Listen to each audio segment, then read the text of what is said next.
Declare হইয়া তাহলো যে নবী 40 বছর 4 মাস 10টির সময় নবী হইছেন, উম্মতের মধ্যে আমভাবে ডিক্লিয়ার হইল।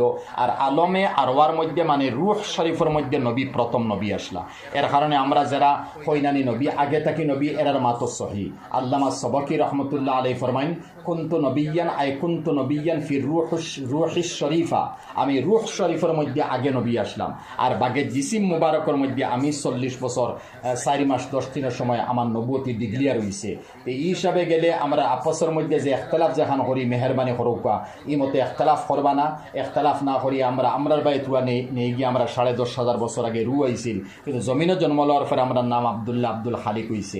এইভাবে আগে রু থাকতে সময় আব্দুল্লাহ আব্দুল খালিক হইছে না। তে নবী আগে নবী বঞ্চন বরহক, আর বাদে জিসমানি এতেবার সে জিসিম মুবারকের মধ্যে রু মুবারক আবার পরে ও অত বছর বয়সের সময় আল্লাহ তানে নবী বানাইয়া দুনিয়ার জমিনের মধ্যে দিছেন।